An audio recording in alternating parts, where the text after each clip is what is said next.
पिछले कुछ दिनों से Bharatiya Janata party excise policy के विषय में दिल्ली की चुनी हुई सरकार के ऊपर हमलावर है।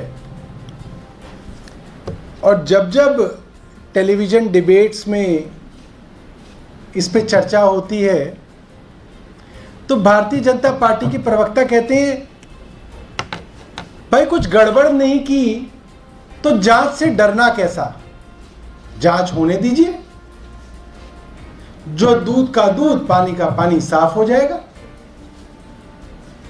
आज ये बात सीधा भारतीय जनता पार्टी से हम पूछना चाहते हैं।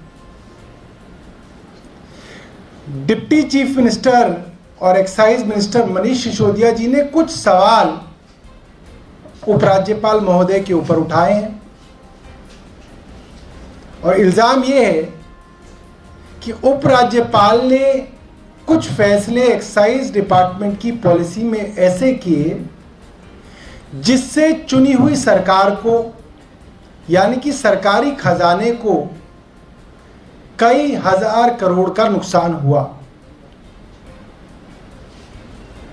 बात एलजी की कर रहे हैं, press conference Bharatiya Janata party के राष्ट्रीय प्रवक्ता कर रहे हैं। इतना डर क्यों लग रहा है उनको? जांच होने दीजिए। पिछले एक महीने से भारतीय जनता पार्टी के प्रवक्ता यही तो कहते थे हमें कि जांच से क्या डर, जांच होने दीजिए। अब भारतीय जनता पार्टी को एलजी साहब की जांच से क्या डर है, ये भारतीय जनता पार्टी बताए। जांच होने दीजिए। अगर कुछ नहीं किया तो कुछ नहीं मिलेगा, कुछ किया है तो मिलेगा। और वैसे भी सीबीआई तो आपकी अपनी एजेंसी है, केंद्र सरकार की इन्वेस्टिगेटिंग एजेंसी है। उससे सीबीआई को अगर जांच करने के लिए कहा जाता है तो डर किस बात का है, यह भारतीय जनता पार्टी बताए। क्या भारतीय जनता पार्टी के नेताओं को एलजी के इस आखिरी 48 घंटे पहले बदले हुए फैसले से कुछ फायदा हुआ है? कोई भारतीय जनता पार्टी के ऐसे नेता हैं जिनकी इसके अंदर मिलीभगत है? भारतीय जनता पार्टी अब जांच से क्यों घबरा रही है? मैंने प्रेस वार्ता देखी और उसके अंदर कई झूठ उस प्रेस वार्ता के अंदर कहे गए और अपने एलजी को बचाने की कोशिश भारतीय जनता पार्टी ने की। बार बार कहा जा रहा है कि दिल्ली के अंदर जब माइग्रेंट्स जा रहे थे, सरकार के यहां ऑक्सीजन की कमी थी, उस समय यह पॉलिसी लाई गई। सरासर झूठ है। दिल्ली के अंदर जो सेकेंड वेव थी जिसमें ऑक्सीजन की कमी हुई, जिसके अंदर बहुत नुकसान हुआ, वो अप्रैल मई 2021 में था। ये तो आंकड़ा है, ये तो सबको पता है। ये पॉलिसी नवंबर 2021 में आई है, यानी कि उस सेकेंड वेव के बाद आई है, उसके 6 महीने बाद आई है। भारतीय जनता पार्टी का हर प्रवक्ता इन दोनों चीजों को कंफ्यूज करने की कोशिश करता है। मैं आप लोगों को समझाना चाहता हूं कि इस पॉलिसी के सबसे की फीचर्स क्या थे। कोई भी आदमी जो एक्साइज डिपार्टमेंट और एक्साइज के काम करने का तरीका समझता है, वो ये बात जानेगा, जहां पे सरकार द्वारा मान्यता प्राप्त दुकानें वाइन नहीं बेचेंगी, वहां पे नकली शराब का धंधा पनपेगा। ये एक थंब रूल है, ये पूरे संसार में लोग जानते हैं। अभी गुजरात के अंदर 70 लोग मारे गए नकली शराब पी के, क्योंकि गुजरात के अंदर सरकार ने दुकानें जो हैं बंद की हुई हैं। आज बिहार के अंदर 11 लोगों की मौत हो गई, अखबार में छपा है, नकली शराब के कारण, क्योंकि बिहार के अंदर शराबबंदी है और नकली शराब का धंधा खूब पनप रहा है। तो एक थंब रूल है कि जहां पे जिस एरिया में आप मान्यता प्राप्त दुकानें नहीं खोलेंगे, वहां पे नकली गैर कानूनी शराब का धंधा पनपेगा, शराब माफिया पनपेगा, शराब माफिया को फायदा होगा, बूट लेगर्स को फायदा होगा। हाँ, सरकार को एक्साइज ड्यूटी नहीं मिलेगी। और दिल्ली के अंदर जितने लोग रहते हैं वो ये सब लोग जानते हैं, पुलिस वाले जानते हैं, एक्साइज वाले जानते हैं, जो लोग रहते हैं वो जानते हैं, भारतीय जनता पार्टी वाले भी जानते हैं। दिल्ली का करीब 40% आबादी अनऑथराइज्ड नॉन कन्फर्मिंग एरियाज के अंदर रहता है, सब लोग जानते हैं। नॉन कन्फर्मिंग एरियाज के अंदर शराब की पूर्ति कैसे होती है? बूटलेगर्स द्वारा होती है, शराब माफिया द्वारा होती है। उत्तर प्रदेश और हरियाणा से लाई हुई शराब बेच के होती है। शराब तो बिकती है मगर उसमें दिल्ली सरकार को कोई एक्साइज ड्यूटी नहीं मिलती। तो इस पॉलिसी का मूल आधार यह था कि आपके यहां दिल्ली में कुछ वार्ड ऐसे हैं जहां पे 15 से लेकर 20 दुकानें हैं। मसलन ईस्ट दिल्ली के अंदर, पूर्वी दिल्ली के अंदर तो एक मॉल है जिसके अंदर करीब 15 दुकानें, एक मॉल में 15 दुकानें, सारी की सारी वाइन शॉप्स हैं। और दिल्ली के अंदर ऐसे बहुत सारे इलाके हैं, करीब 40% इलाका जहां पे शराब की दुकानें हैं ही नहीं।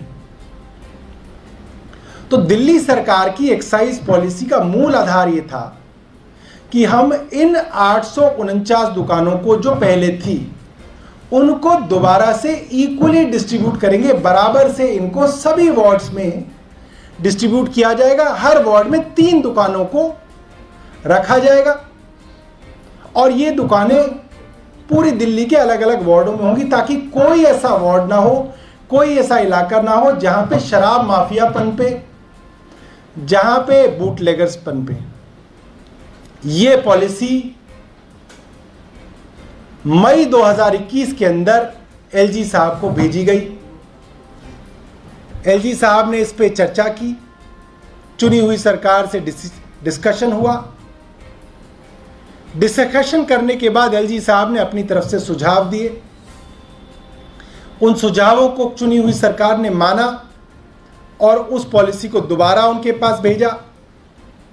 एलजी साहब ने पूरी पॉलिसी समझी, पढ़ी, डिस्कस की, इसके बाद उस पॉलिसी को पास किया। उस पॉलिसी में यह कहा गया था कि आप पूरी दिल्ली के सारे वार्ड्स में बराबर इन शॉप्स को डिस्ट्रीब्यूट करेंगे। और एलजी साहब ने उस पॉलिसी पे हस्ताक्षर किए, उसको माना, क्योंकि उस पॉलिसी का मेन आधार ही ये था। अब जब वो पॉलिसी पास हो गई जून जुलाई के समय में और लोगों ने उसके टेंडर भर दिए। टेंडर ये भरे गए कि जो सबसे ज्यादा एक्साइज ड्यूटी सरकार को देने का टेंडर भरेगा, सरकार उसको दुकानें दे देगी, उसको ग्रुप दे दिया जाएगा कि आप ये ग्रुप चलाओ, आप ये ग्रुप चलाओ। सरकार ने जितना सोचा था, जितनी उस ग्रुप की वैल्यू रखी थी, 220 से 225 करोड़ एक ग्रुप की वैल्यू रखी गई। उसमें जब टेंडर हुए तो लोगों ने 275 से लेकर 350 करोड़ तक उसके लिए अपनी बिड डाली। मतलब सरकार के अनुमान से भी करीब 25% ज्यादा बिड गई। मतलब जो वेंडर्स थे उन्होंने सोचा कि जब आप उन इलाकों में आपकी शॉप्स खुलेंगी जहां पे 40% इलाके में कभी शॉप्स नहीं खोली गई, तो वो इलीगल शराब जो दिल्ली में बिका करती थी वो नहीं बिकेगी और लीगल शराब दिल्ली में बिकेगी, यानी कि दिल्ली की सेल बढ़ेगी। और उन्होंने अपने अंदाजे से और बिड करी ताकि सरकार को जितना एक्साइज मिलता था उससे 25% ज्यादा का टेंडर सरकार का छूटा। अब उन वेंडर्स ने सबने ये सोच के कि आप सारे के सारे वार्ड जो आपने उनको वादे किए हैं उसमें शॉप्स खुलेंगी, उसमें उनका अनुमान था और उन्होंने बिड खोल ली और उन्होंने अपनी दुकानों को किराए पे लेना शुरू कर दिया। उस समय जब 17 नवंबर को वो पॉलिसी इंप्लीमेंट होनी थी, यानी कि नई पॉलिसी के तहत सारी प्राइवेट दुकानें खुलनी थी, उससे 48 घंटे पहले माननीय उपराज्यपाल महोदय ने कहा कि भाई ये अनऑथराइज्ड कॉलोनी के जो वार्ड्स हैं उनके अंदर ये दुकानें नहीं खुलेंगी। यानी कि दिल्ली की 40% आबादी के लिए जो पूरी की पूरी कैलकुलेशन की गई थी, जो पूरी की पूरी शॉप्स आइडेंटिफाई की गई थी वेंडर्स द्वारा, लाइसेंसीज द्वारा, उसको आपने अंतिम समय में मना कर दिया। जाहिर सी बात है, किसी आदमी ने 100 रुपए का कोई टेंडर भरा कि वो 100 जगह 100% आबादी के लिए चला रहा है, आपने उसकी 40% आबादी उससे हटा दिया। आपने कहा इस 40% इलाके में आप शॉप नहीं खोल सकते, तो अब उसके पास मात्र 60% का इलाका रह गया। वो वेंडर्स और वो जो लाइसेंसीज थे वो हाई कोर्ट गए। एक बार नहीं, दर्जनों पिटीशंस हाई कोर्ट के अंदर पहुंचे और कोर्ट ने कहा कि अब आपको, क्योंकि अब आप इनको 100% एरिया ना देके 60% एरिया दे रहे हैं या कहीं पे 70% एरिया दे रहे हैं, तो आपको इनकी फीस भी उसी हिसाब से घटानी पड़ेगी और आपको अभी कम पैसा देंगे। तो सीधा सीधा सरकार का 30 से 40% रेवेन्यू का नुकसान एलजी साहब ने अपने एक ऑर्डर से किया, जो ऑर्डर उन्होंने पॉलिसी इंप्लीमेंट होने के बाद जिस दिन शॉप्स खुलनी थी उससे मात्र 48 घंटे पहले किया। अब डिप्टी सीएम का सवाल यह है कि अगर आपने 40% एरिया के अंदर दुकानें नहीं खुलने दी, तो पहले तो आपने सरकार का रेवेन्यू का नुकसान किया, क्योंकि जो लाइसेंसीज थे उन्होंने तो कोर्ट में जाके अपना पैसा कम करा लिया, नुकसान तो सरकार का हुआ। दूसरा, ऐसी बहुत सारी दुकानें थी जिनको इस फैसले का फायदा हुआ, क्योंकि उनकी सेल अब डबल ट्रिपल हो जाएगी। जिनकी दुकानें उन इलाकों में थी या उन इलाकों के आसपास थी, उनका बम्पर लॉटरी लग गई और उनकी सेल बढ़ गई। और जिन लोगों को वैध लाइसेंसी शॉप से शराब मिलनी थी, वो अब बूटलेगर से और शराब माफिया से शराब लेंगे। यानी कि फिर से 2 नंबर की शराब लाने का रास्ता आपने दिल्ली के अंदर खोला और शराब माफिया को और गैर कानूनी शराब बेचने वालों को एक बड़ा फायदा पहुंचाया गया। यह इस फैसले से साफ होता है। मनीष जी ने सीबीआई को एक खत लिखा है कि उपराज्यपाल ने बिना ये चुनी हुई सरकार से बात किए, बिना ये डिसीजन लिए, बिना किसी से डिस्कशन किए ये डिसीजन ले लिया। 3 महीने पहले आपने जून में कहा कि आप सब जगह दुकानें खोलेंगे, आपने उस पॉलिसी को साइन किया। जून जुलाई में आपने साइन किया, नवंबर में आपने फैसला पलट दिया।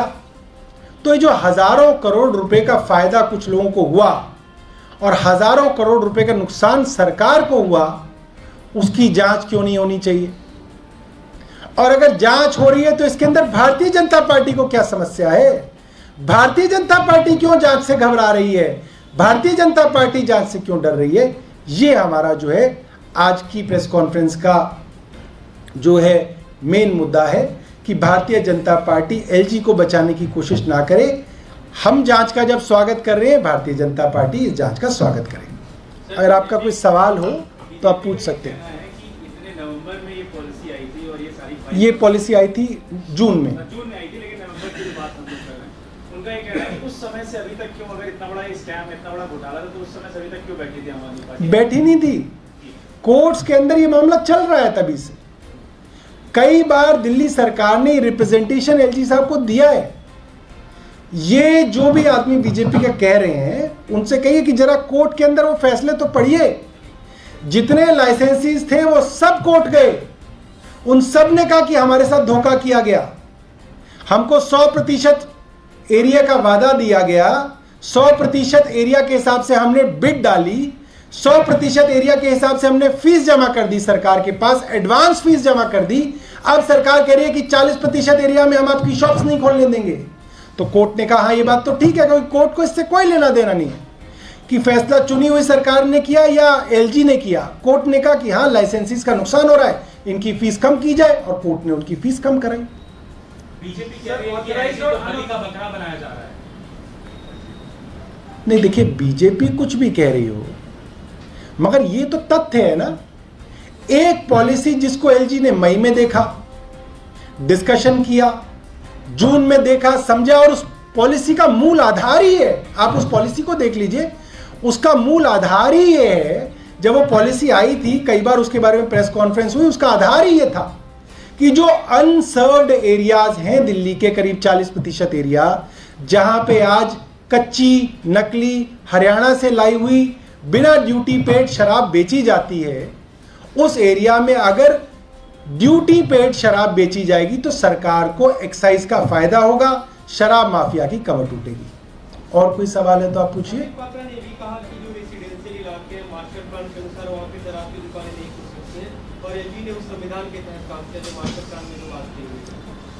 देखिए यार, रेजिडेंशियल एरिया की बात ही नहीं कर रहे हो, बात है कंफर्मिंग और नॉन कंफर्मिंग एरिया की। जो अनऑथराइज एरिया है वहां पे भी तो कमर्शियल एरिया है, वहां सारे रेजिडेंशियल एरिया कोई ना है। आप ये सोचिए, अनऑथराइज एरिया जो है या नॉन कंफर्मिंग एरिया है, वहां दूध की दुकान है, ब्रेड की दुकान है, हार्डवेयर की दुकान है, रेस्टोरेंट है, सब कुछ है। मगर ये जो आप वाइन शॉप है वो नहीं है, क्योंकि वहां पे आप नकली शराब का, शराब माफिया के तहत, बूट लेगर्स के तहत जो है वहां पे आप शराब की सफाई कराते हैं, और कुछ चुनिंदा दुकानों को आप उसके अंदर करोड़ों रुपए का फायदा पहुंचाना चाहते हैं। इसलिए आप नहीं चाहते कि उस एरिया के अंदर दुकानें खुलें, और ये इस पॉलिसी का मूल आधार है। आप इस पॉलिसी को पढ़ेंगे तो शुरुआत के जो इसके पैराग्राफ्स हैं वो इसी चीज पे आधारित हैं कि आप एक अनसर्व्ड एरिया के अंदर जब सर्व करेंगे और आप उसके अंदर सरकारी लाइसेंसधारी शॉप से सर्व करेंगे तो सरकारी रेवेन्यू का इजाफा होगा। और कोई पूछे सवाल? सर, पिछले कई सालों से दिल्ली में ऐसा देखा जा रहा था कि जो चर्चा का विषय था वो स्कूल, पानी, क्लासरूम, ये सब चर्चा होती थी, लेकिन पिछले कुछ महीने से दिल्ली में सिर्फ शराब की चर्चा हो रही है। जी जी जी, ये काफ़ी जो है दुर्भाग्यपूर्ण है, और हम चाहेंगे कि ये चर्चा दोबारा से स्कूल, अस्पताल, जो जनता के मुद्दे हैं उन पे ये चर्चा वापस आए। हम कोशिश कर रहे हैं कि चर्चा दोबारा वापस लाएं। और बताइए। हाँ, बंगाल से लेकर ईडी की जो छापेमारी हो रही है दिल्ली तक, विपक्ष इस पे भोखलाया और कह रहा है कि सरकार जो है जांच एजेंसियों का दुरुपयोग कर रही है, आप कैसे देखते हैं? अभी तो जांच एलजी साहब की हुई नहीं और पूरी बीजेपी बौखला गई है ना। और आप वहां पे जबरदस्ती जांच कर रहे हैं, लोगों के मंत्रियों को आपने जेल में डाल दिया, और ये सवाल पूछा जा रहा है कि विपक्ष क्यों बौखला गया। भाई, विपक्ष को आप परेशान कर रहे हैं, इसलिए विपक्ष आपके खिलाफ बोल रहा है। हाँ जी, नोएडा का मामला है, एक वीडियो वायरल हुई है जिसमें कथित तौर पे कहा जा रहा है कि बीजेपी के नेता अभद्र व्यवहार कर रहे हैं। बीजेपी ने अब अपना से नाता बताया है कि हमारा वो प्राइमरी सदस्य भी नहीं है, बल्कि उनका समाजवादी पार्टी से लेना देना है, जबकि सोशल मीडिया पे क्लिप वायरल है। नहीं, भारतीय जनता पार्टी का अगर वो नेता नहीं है तो बुलडोजर कहाँ है? फटाफट योगी जी जो है अपना बुलडोजर निकाले और उसको तहस नहस कर दें। ये तो बहुत आसान है, फिर तो कुछ बचता ही नहीं है। फिर तो समाजवादी पार्टी का तो अब तक तो बुलडोजर चले जाना चाहिए था, इतनी चर्चा ही नहीं होनी चाहिए थी इस चीज के ऊपर। तुरंत जो है बुलडोजर की कार्रवाई की जाए और ये साबित किया जाए कि वो भारतीय जनता पार्टी का नहीं है, क्योंकि भारतीय जनता पार्टी के लोगों पे बुलडोजर नहीं चलता। लोगों की शिकायत ही है कि भारतीय जनता पार्टी के लोग कितनी गुंडाई करें, उनके ऊपर बुलडोजर नहीं चलाया जाता, उनका एनकाउंटर नहीं किया जाता, उनकी गाड़ी नहीं पलटती। लोगों की बहुत सारी शिकायतें हैं।